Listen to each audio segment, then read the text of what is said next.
बोला, आंदोलन करायचं काय मागणी? तर या आमच्या आंदोलनामध्ये शिक्षण मंत्री धर्मेंद्र प्रधान यांना राजीनामा द्यावा, त्यासोबतच महाराष्ट्रात जे PET पेपर फुटी झालेली आहे त्या संदर्भामध्ये नैतिक जबाबदारी धरून शिक्षण मंत्री दादा भुसे यांनी राजीनामा द्यावा. त्यासोबतच जे 11वी आणि 12वीचे परीक्षा आहेत, ॲडमिशन आहेत, त्या विद्यार्थ्याचं ऑनलाईन केलेलं आहे, त्या ऑनलाईन प्रक्रियेमध्ये खूप मोठ्या प्रमाणात गोंधळ उडत आहे.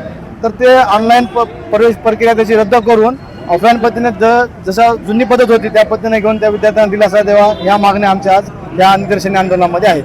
आंदोलन करूनही तुमच्या मागण्या पूर्ण होत नसतील तर पुढचं पाऊल काय राहील संघटनेच्या वतीने?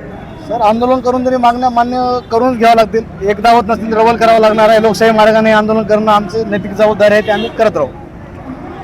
आजचं जे आंदोलन आहे, टेट पेपर फुटी तसेच नीट पेपर जे मागं फुटलेलं आहे त्या संदर्भात जे कोणी पेपर फुटी केलेलं आहे त्यांच्यावर कोणतीच दयामाया न दाखवता त्यांच्यावर कठोर शिक्षा करावी, या मागणीला घेऊन आम्ही इथे आंदोलन केलेले आहे.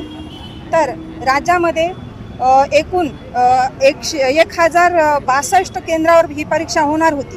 त्या केंद्रावरील 6 लाख विद्यार्थी परीक्षा देणार होते. तर 28 तारखेला हा पेपर होता, पण त्या आदल्या दिवशी हे पेपर फोडण्यात आला. ही चिंताजनक बाब आहे, कारण नीट पेपर फुटल्याच्या नंतर लगेच टेट पेपर फुटणं म्हणजे ही कुठंतरी एक संतापजनक बाब असं मला वाटते. कारण हे विद्यार्थ्यांवर होणारा सततचा अन्याय आम्ही सहन करणार नाही. कारण हे एकदा नाही तर अनेक वेळा हा पेपर फुटीचा प्रकार इथे महाराष्ट्रामध्ये नव्हे तर या भारतामध्ये घडलेला आहे. तर भारतातल्या जे कोणी सत्तेवर बसलेले जे महाशय आहेत, जे दळभद्री लोक आहेत, त्यांनी जोपर्यंत हे राजीनामा देणार नाही तोपर्यंत हे आंदोलन सतत चालणार आहे.